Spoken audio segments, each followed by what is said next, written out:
Come on up a little closer.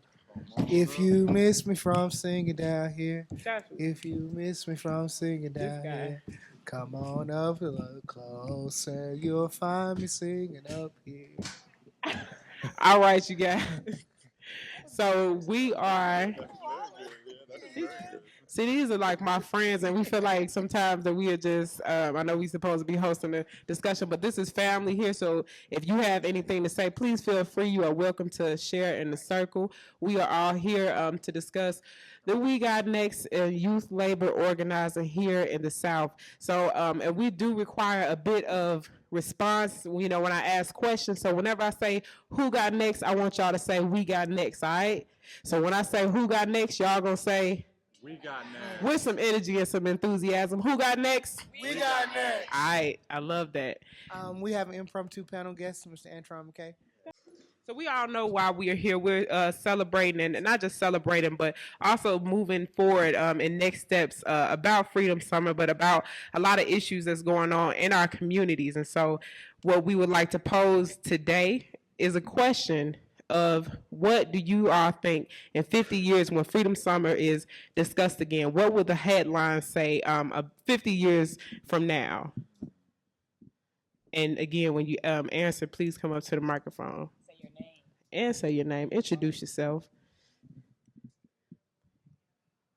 Anybody? Yeah, yeah, yeah. No pressure. To the group. Yeah.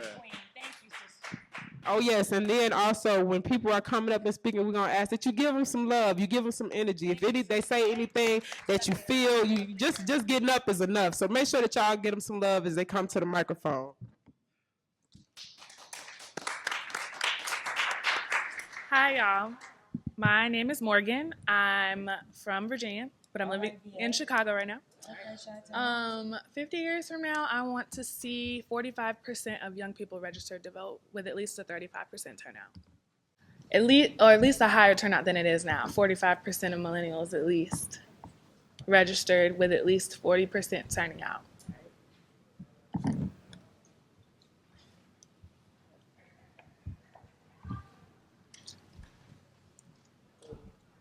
Are you allowed to say more than one? Oh yeah, please feel free. And also, the removal of private prisons would be awesome. Prison. Stand up and snap. Okay. Anybody else? What will these headlines read 50 years from now about Freedom Summer and the organizing work that the youth are doing? I'm Valerie Jean. I'm from Detroit. I got 5 kids. All right. Detroit, what? Yeah. I would like to see jobs that don't pollute, so that from where I come from, people go right from poverty to pollution because all we got is oligarchy jobs. So I would like to see jobs that go with the flow of earth. So y'all hear some people snapping right now? Y'all hear people snapping right now? If you're not aware of what culture is, it's just to let us know we like what you're saying. It's like a clap, but it's a little cooler, right? A little jazz funk, right? A little poetry type of thing. So for our organizers that might not be aware of what's going on, if you like something you hear, give them a little snap, you know? Cool way to let them know that that you're listening. All right, we got any more responses? Any more takers? What will these headlines read 50 years from now on all the work that we're doing? Think about some of the work that you're doing now in your communities. What will they have to say 50 years from now about the work that you are doing? I got my man's over here from Antioch College. He already represented in the other session. You got something to say? You gonna hold back? No holding back in the sessions, guys. Y'all give my sister back here some love. She's coming up.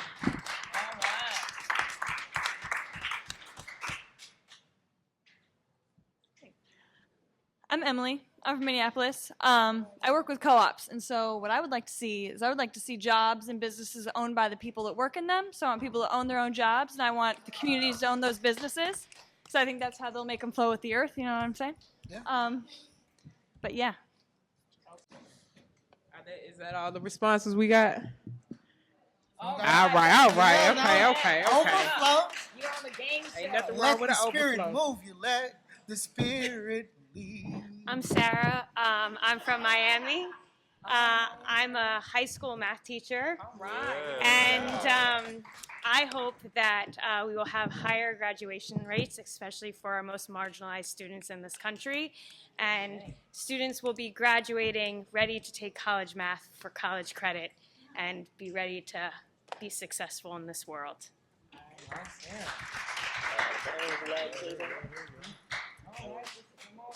Well, this is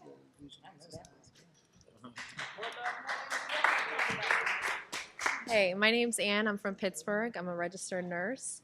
I want to see, thank you. In 50 years, I want to see a government that works for the people and not for the money. All right? That's one of my little ones, y'all. She grown now, but I just want to give her another I'm Michaela from Baltimore. And 50 years later, we would like to see NSBR, which is National Student Bill of Rights, federally enacted, which would be a way to protect students' rights federally. I'll say one thing. I got one thing. Can I say something? You can go ahead. I always different.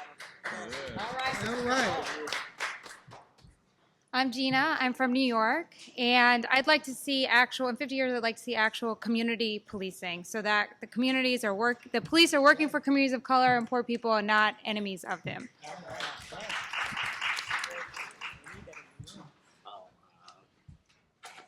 50 years from now, Antron McKay, Upgrade, Mississippi. I'm from Tunica, born and raised here in Mississippi. But 50 years from now, one thing I would like to see is an actual living wage where you can have adequate lifestyle, and also being a college student, some way that tuition rate goes down every year rather than up. Drop that word. That's our real name.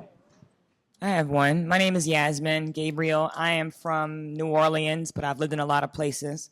And I want to see 50 years from now a society that is self-governed, a society that takes care of the poor, the sick, and the weak, a society that judges itself not on how much money they make, right, but how much they take care of others. And I think we could really do that in 50 years from now.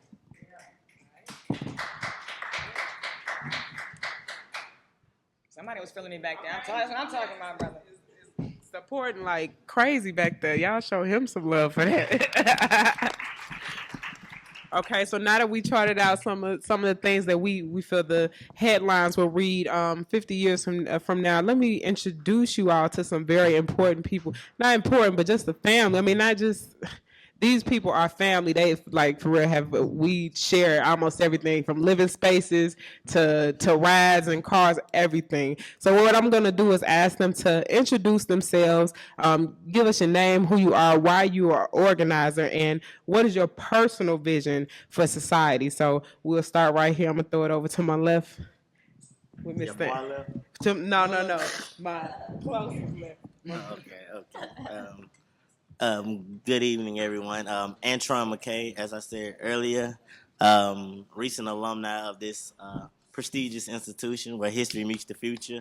Upgrade, Mississippi, and one thing that I have a passion for is grassroots work because I grew up, if you don't know much about Tunica, one of the poorest counties in the nation during the time of my birth, and I feel like if all of my people haven't made it, then I haven't really accomplished much in life. Say that.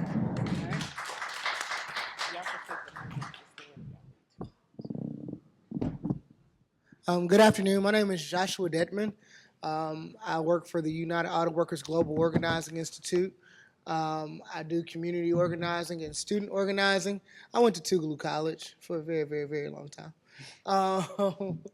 I also went to Brown University. That really doesn't matter. People go to Ivy League institutions all the time. And then, yeah, I do talk to myself a lot. Part of my what makes me an organizer is because I got a lot of voices in my head, wrestling with a lot of things. Not like, I guess, I feel you. I appreciate you feeling me. Thank you, Jed. I appreciate that. We are all family at this panel. But I don't know. What would why am I an organizer? Hey, don't rush me. He's also a pastor, if y'all can't tell. Yeah, I've been in the pulpit ministry since I was 14. Thank you, Yasmin, for giving the biography. You're able to give it. But please stop. I'm an organizer because there's a lot of scriptural adages that point to what we should do for our people. And I feel like no matter what goes on, whatever institution is established, it's not larger than the people.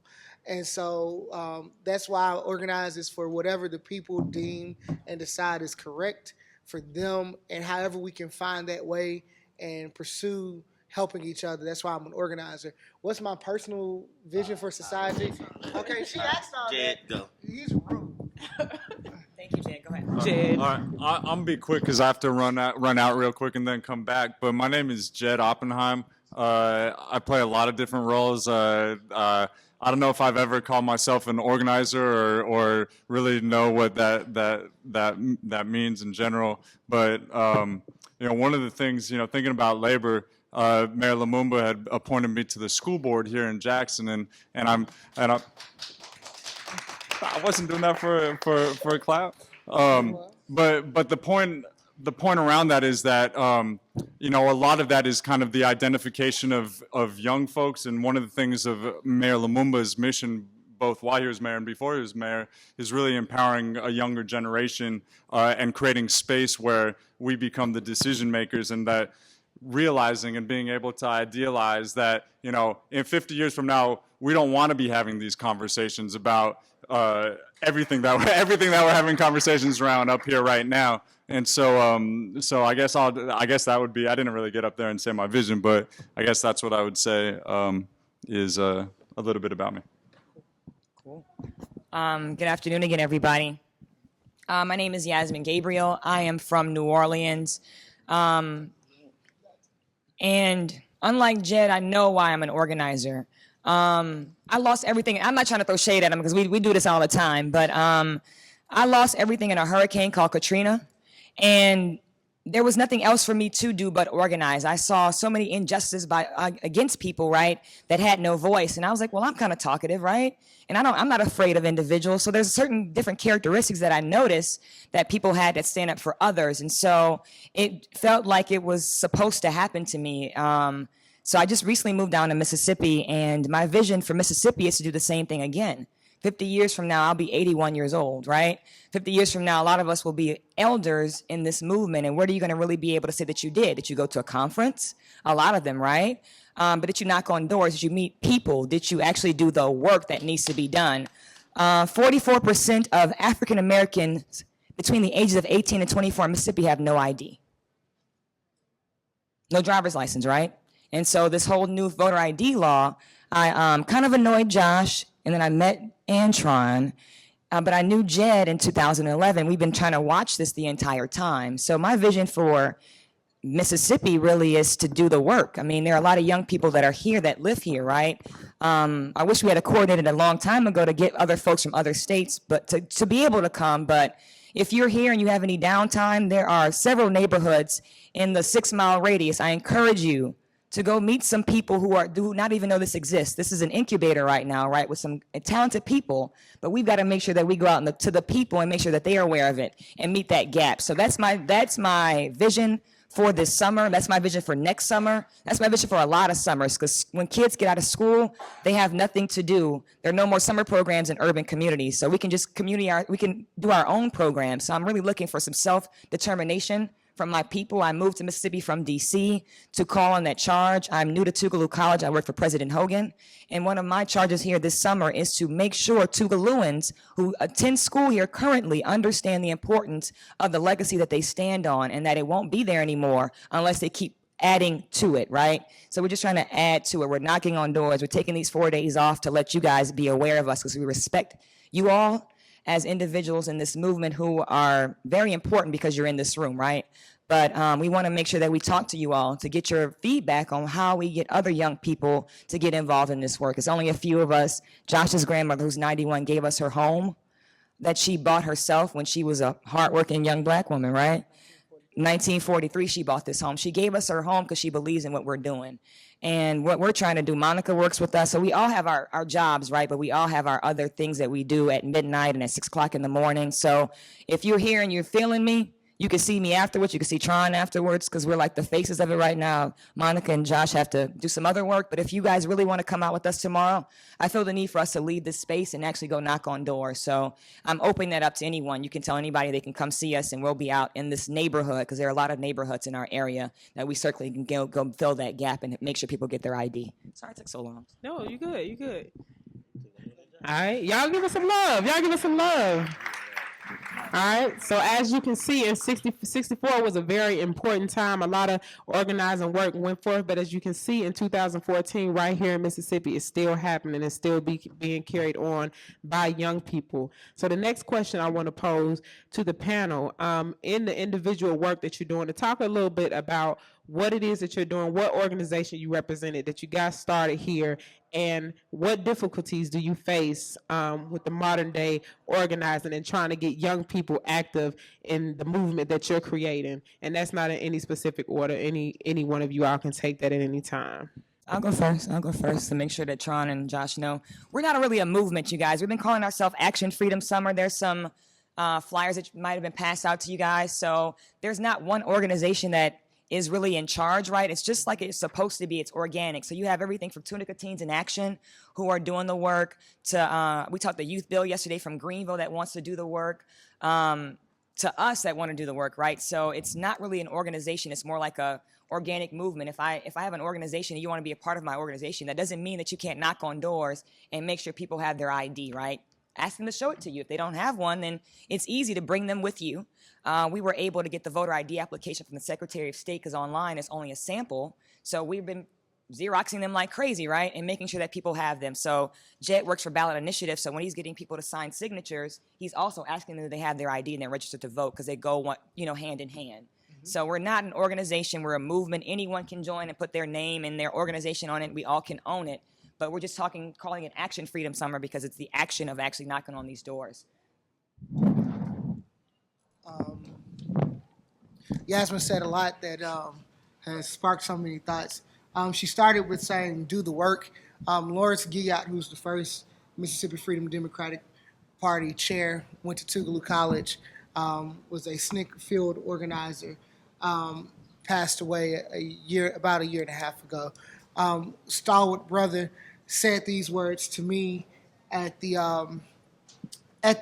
2010 Veterans of the Civil Rights Movement in Mississippi Conference, and those were his words: "Do the work." He signed a book, "I've Got the Light of Freedom," by Bruce Watt. No, that's not Bruce Watts' book. That's Freedom Summer. But "I've Got the Light of Freedom" on the Summer Project. He signs everything that he signed. He was signed with "Do the work." And Yasmin just said that we're an organic movement. We come from a myriad of organizations. Everyone has their specific roles. Everyone has their specific truths that they seek to establish. But what movement comes about is because we're not closed off. We're not just one archetype. We're not just one organization saying that we have our fist clenched tight on this movement. We want everyone to be a part of it. We want everyone to own it. And so therefore we have to position it to say that, listen, it's not ours to own. This is not our position to say. We have to move. And movement is just a wave.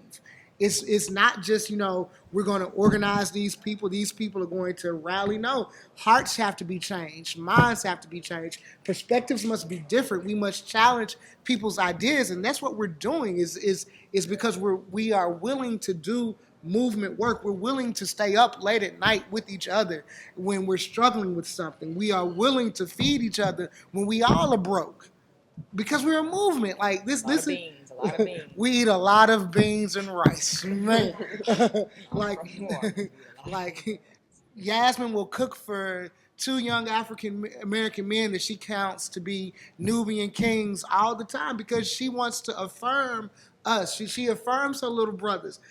Jed, who sometimes is busy with all of the world, takes time to give affirmation to each person he sees because he knows that once I affirm your being, once I affirm your character, and once I've given the great deed of humanity to you, you will then respond in kind, and you will pass that to someone. And that's the responsibility of movement. We make stuff sometimes so large, so grand, so technical. We put a lot of political jargon behind it.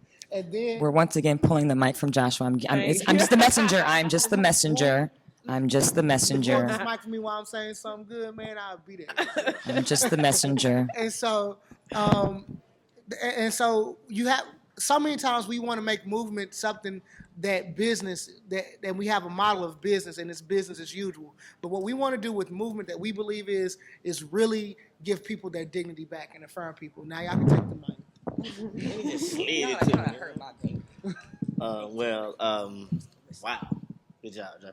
I always thought of, like, if you know me, they'll tell you I love quotes. Old man, so grew up around my parents, grandparents. So, you know, when you talk to the older people or the elderly, they always have like one line for a whole monologue that you give them about a problem. So the thing that I say, energy is neither lost nor destroyed. It's simply transferred from one vessel to the next, right?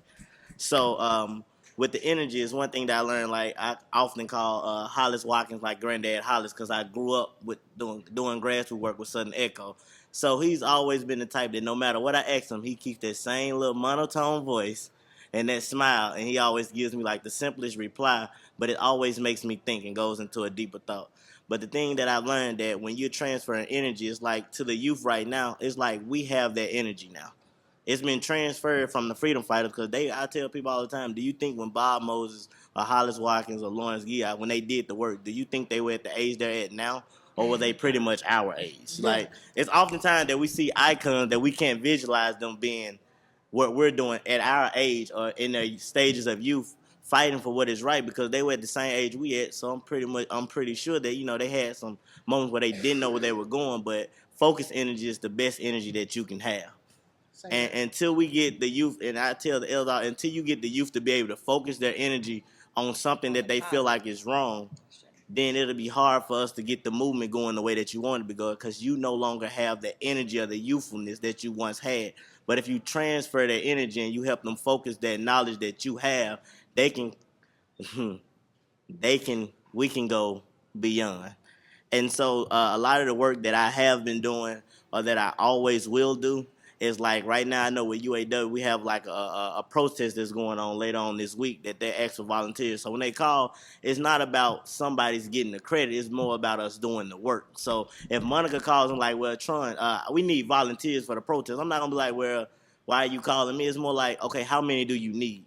And what do you need me to do? If you need me to pass out flyers and stand at the door, and nobody, like the sum of the parts is never greater than the whole. So at some point, we have to make sure that we are all playing our part to make sure that the whole moves as one.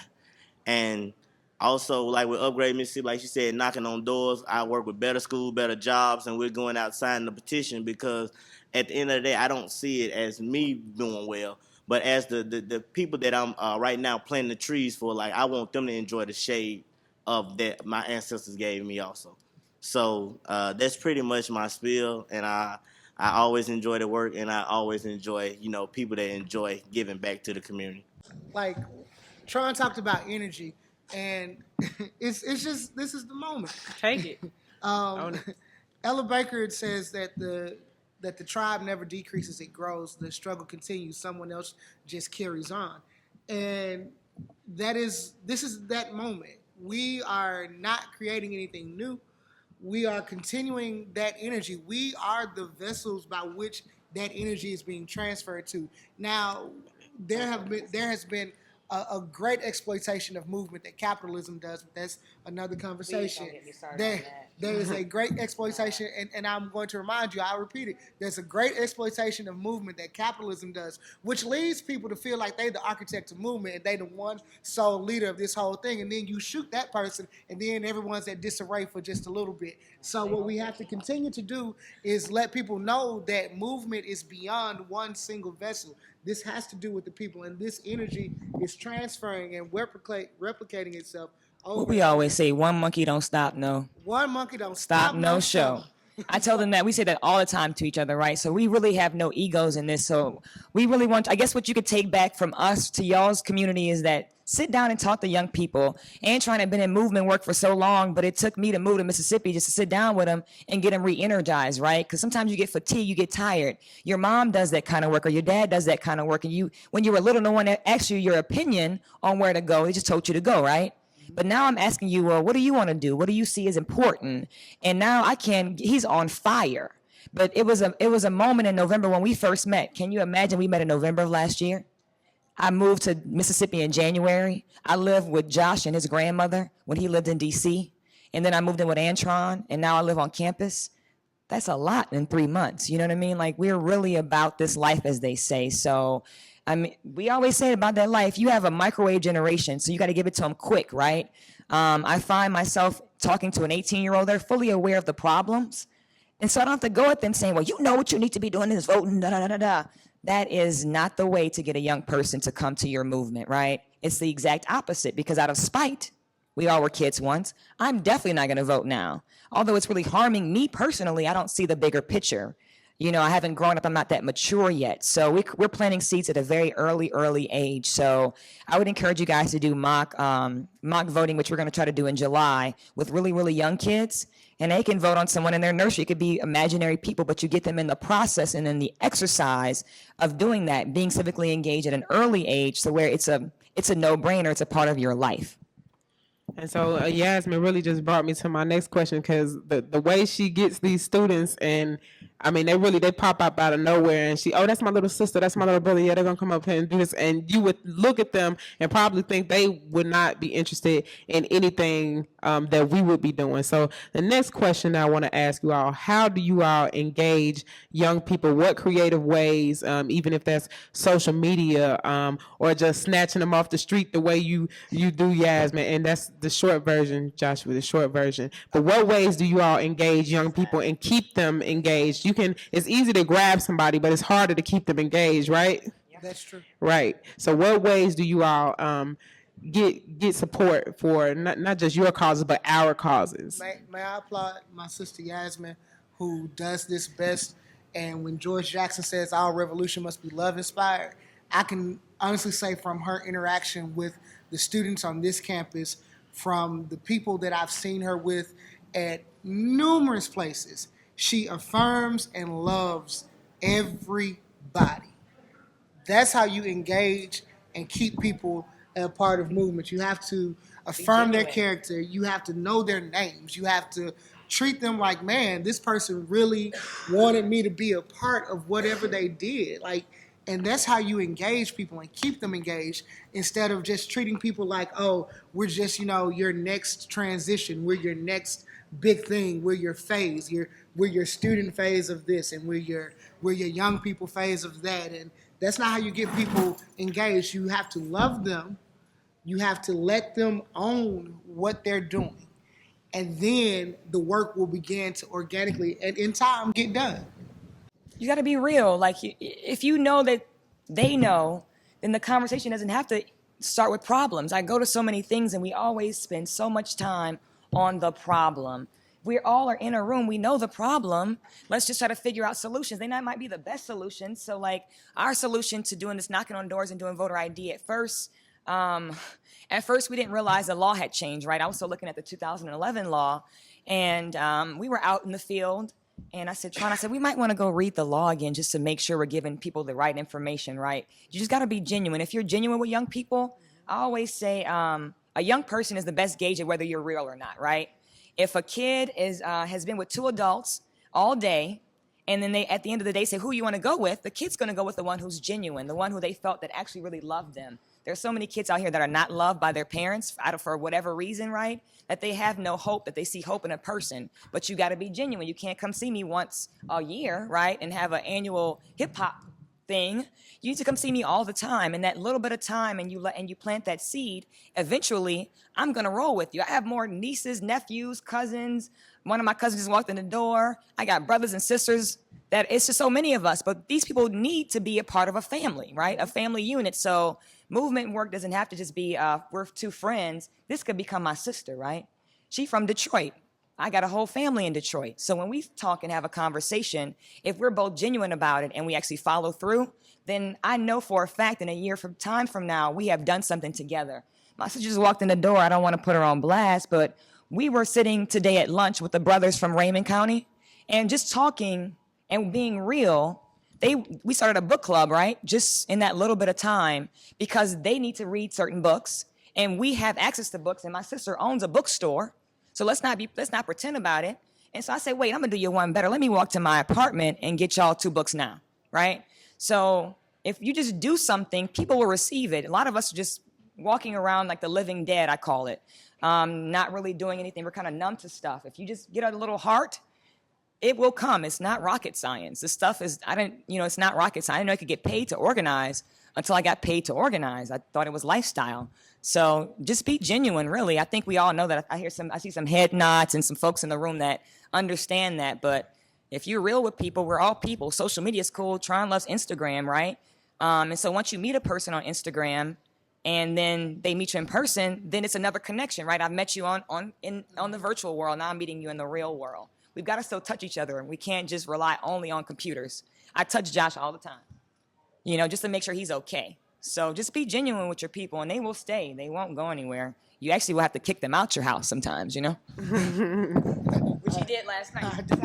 I did do that. I was like, yeah, we got to be up. Y'all got to go home until I got to get up out of here. Like she said earlier, to get youth involved, and I always say family, and I always pay attention to things that I hear people say. Mm-hmm. And somebody said on a video I was watching, a younger guy, he said that a family is the first corporation that any child sees.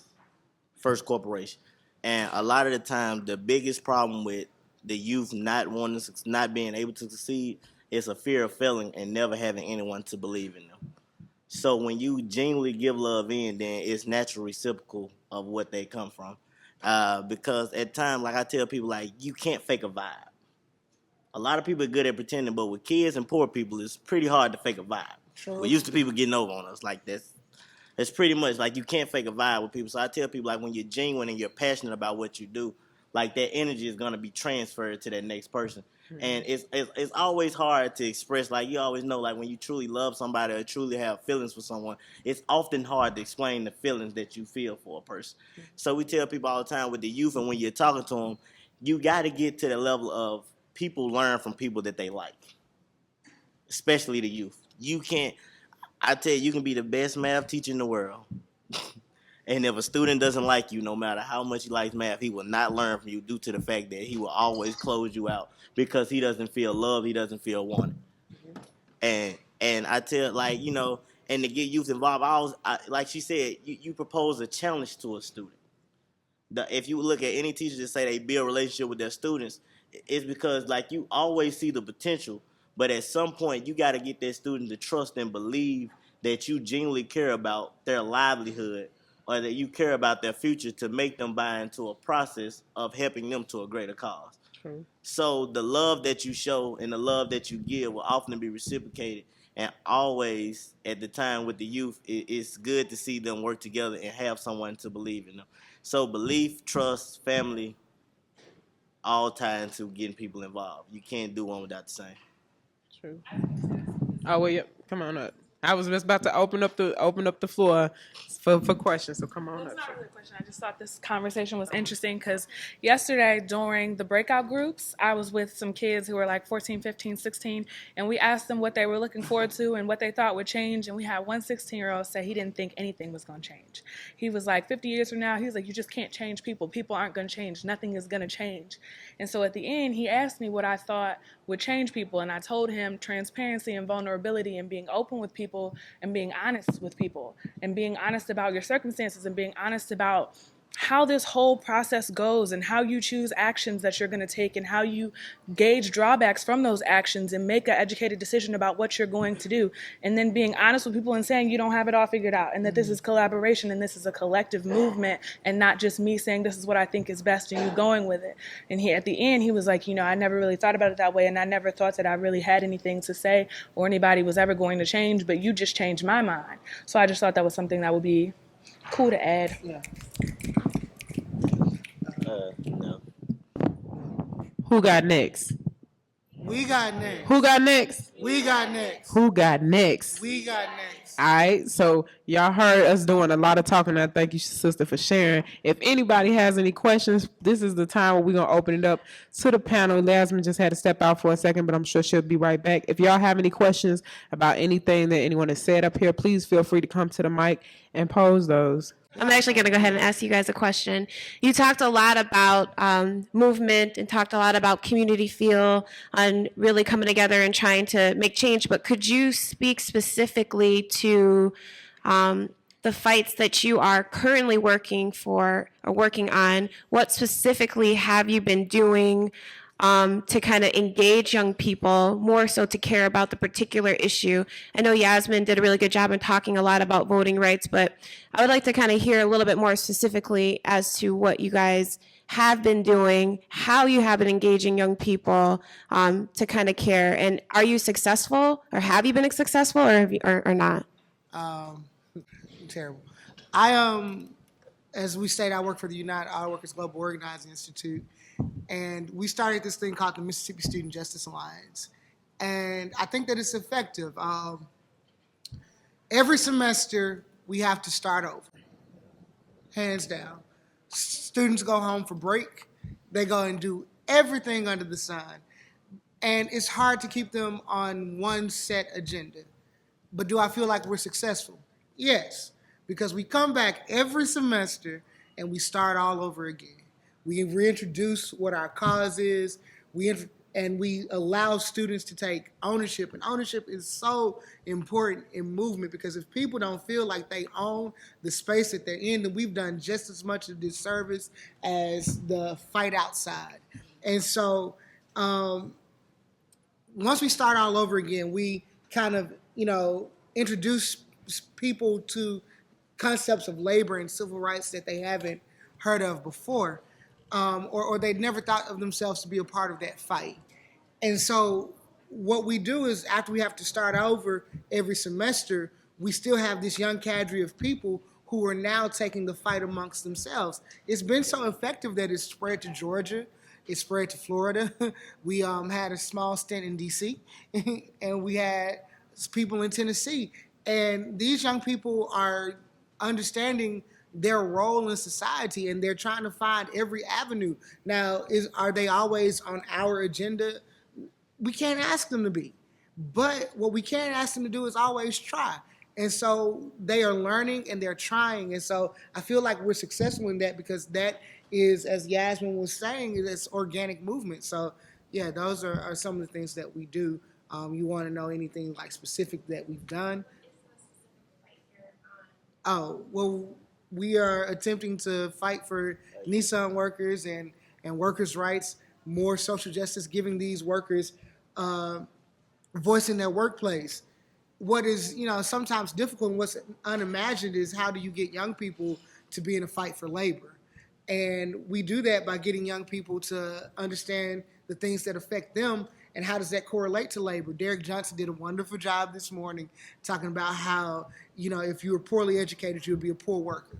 And so we understand that these are fights that connect. And so that's our job, is to connect these fights, to go and be present when someone is talking about voter ID, and understand how you are if you're disenfranchised in Mississippi, outside in the political arena, you will be disenfranchised in your workplace, and you have no concept of how do I own this space? How does my being contribute to what's going on around me? And so that's what we do. And then in turn, we take young people, students, and community members, and we've taught them about labor and civil rights and things like that. And then we ask them, we challenge them to stand with people, to say, now you understand your struggle. You understand your place in struggle. Now, as Amilcar Cabral would say, the only way we can combat struggle is to unify together. And so we take all these struggles, we get some form of camaraderie, we get some form of unity, and we get stronger. And that's what we do. I just want to give a shout out to my three sisters over here. They like the choir. Everything that we've been saying, I know they've been feeling. Where y'all from? All right, and y'all from Mississippi, or you from what part? What counties y'all from in Mississippi? All right. And where you from, sister? Yeah. Florida, actually. All right, pronouncing all your syllables. I see ya. And another young lady that's next to you. I've just been seeing y'all nodding y'all's head. I'm just curious. All right, baby. We'll take it. No, we gonna always claim you. We gonna always claim you from home. Welcome. I just noticed that y'all was feeling us, right? So I just want to ask you guys a question. As young people who care about this work, what makes you care? And how do we, I'm trying to capture the care, right? Like, what makes you care, and how do you tell somebody else in your generation to care? Because I'm 30 plus, fully aware that I'm 30 plus. So how do y'all care? Like, come up to the mic. Say, and we already know y'all, you know where y'all from. Come on, Tyler. Talk good. It's JSU, you understand? All right. We got you. Tyler Town. We want Tyler Town. We want Tyler Town. We want Tyler Town. We want Tyler Town. Get town. Get it. Get it. Y'all real cute. But I was listening to you actually when you talked about energy. I'm a physics major, so I was moved and all that kind of stuff. And there's an equation that they teach us is F equals ma, force equals mass times acceleration. And in my work as an activist, a human rights activist, I work a lot with the LGBT community as well as the FMF, the Feminist Majority Foundation. And a lot of times what I've learned in educating people is taking out time to actually teach them the issues, and that's why I want to be an educator. So I think that's why I care, because I know that so many of my people don't know the issues that are going on in our community. We don't know legislation, we don't know laws, we don't know policy, and that's what I'm passionate about. And yeah, that's pretty much me. Now, you got to tell us your name now, Tyler, so we're going to call you Tyler Times. We will. Okay, my name's Arika Bennett. All right, Arika. So thank you, Arika. That was. This one our little baby. Oh Lord, I should have known Monica had a baby in the room too. Did you want to share, sister? I'm really trying to pick y'all's brains. So I'm sorry I'm taking notes, but I really asked the question for a pointed reason, and y'all all three kept nodding y'all's heads. So I'm just curious. There go my girl from New Orleans. I'm talking about step it up. We ain't forget about you, Miss Florida. Hi, everyone. I'm Avriel Bolton. One thing I was listening to Chuck D at a conference last semester, and he was like, in order to change the people, you have to change your mind first. And so for me, when I talk to a lot of young students and things like that, we get stuck in our ways and we get stuck in our society, and we don't want to branch out. And I feel like for me, I want to get out and say, you can change, you can do this, you can do that. But first, I have to step out there and grab hold to them and say, hey, you're coming with me no matter what, because you're my people also. So that's one thing I can say about our generation. Thank you, sister. Thank you. All right, Miss Florida. You pronounce all your syllables. You're not going to come up here and give us a little bit of that lovely voice for us? You got love. I mean, we showing you love. We just want to know what you're thinking, sister. Hello. Hi, my name is Edwith, and I'm with the Feminist Majority Foundation. I'm a national campus organizer, so I work with college students. You definitely got something to tell us, please. What works for me, for me personally, the political is personal. So I have a personal connection and involvement with all of these public policies that are not working in my favor. So when I talk to students, I try to make that connection and let them know how these things directly affect them, because sometimes it's hard to see. So just making that connection, meeting them at their level, meeting them where they're at, and showing them how all these things affect them. I don't know if y'all heard a theme. This was beautiful. Did y'all hear that theme? Did y'all hear the theme? So let me just recap for you guys, right? So teach us the issues we don't know.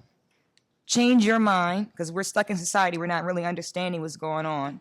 And then how it directly affects you. So sometimes we know the problems, but we don't even know the problems has a solution. So I heard what y'all was saying. Thank you so much. Thank you. I don't know, Monica. Y'all, I'm gonna let Yasmin take my spot. I don't know about y'all. This girl's a beast. Oh, so we're through answering the question? No. We went through. I was gonna let you go ahead. It ain't over? No, we about to wrap up in 1 minute. But were there any other questions for our panelists today? Anybody else had anything they wanted to share about any work that you're doing?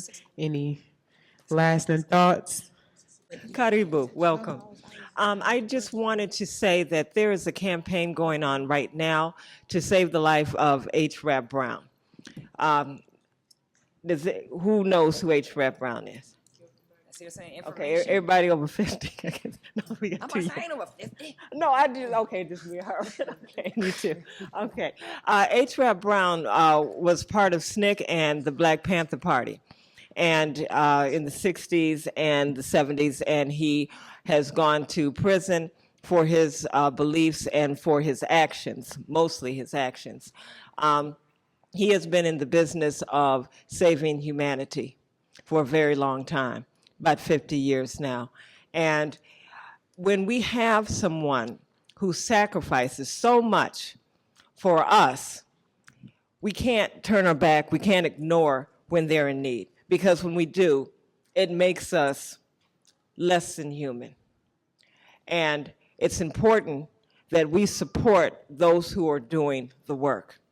So H. Rap Brown, you can go online. There is a phone campaign right now because he's ill. He had an abscess tooth that the bacteria from it hit his bloodstream, and he's suffering greatly. His feet are swollen. It's hard for him to walk. We were able to get a physician into the prison. He's at Florence ADX. That's a supermax prison designed to kill humans from the inside out. But he is a political prisoner, and he is very ill. He's 74 years old, I believe, now.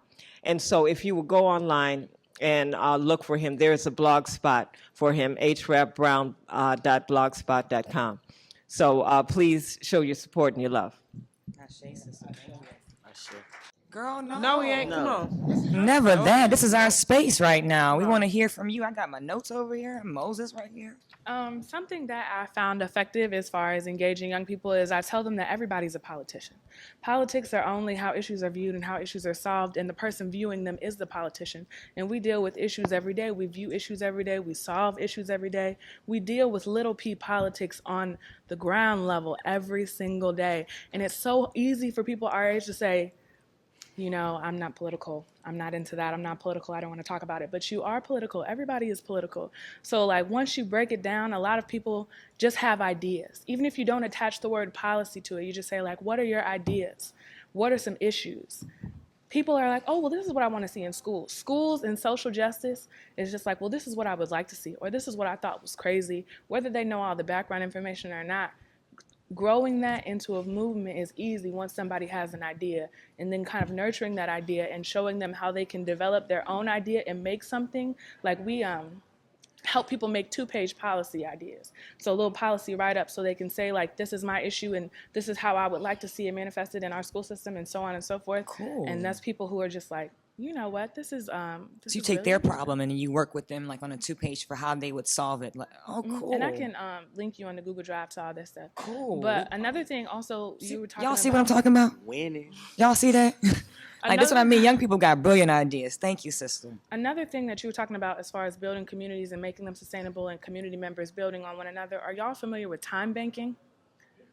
So basically how that works is like, No, we don't know nothing about that, so please show us. it's crazy. Like a community, it's like a system. So let's say you have 3 kids and you don't have time to cook. I'm really good at cooking. You're really good at mowing lines. You're really good at the piano. So you might say, I'm going to put 5 piano sessions in this session.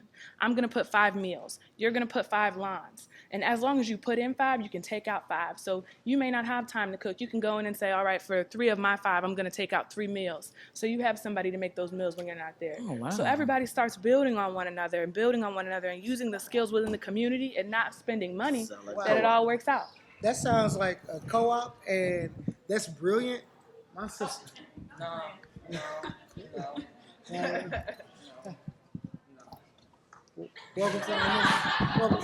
Welcome to the panel. I want to introduce our last panelist, but certainly From not our least Virginia. panelist, from Virginia. From Chicago, by way of But she been Virginia. hanging in Chicago, right? Oh, we forgot, huh?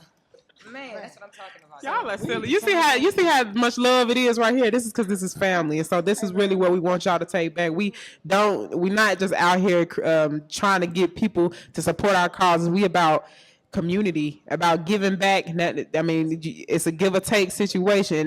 But it's all love, and so we want to thank you all today for coming out and supporting our panelists and supporting the community, so that everybody get a chance. I passed around a few things. Now, first is a flyer for Freedom Fest, which is going to be tomorrow from 5 to 10. It's going to be an open mic.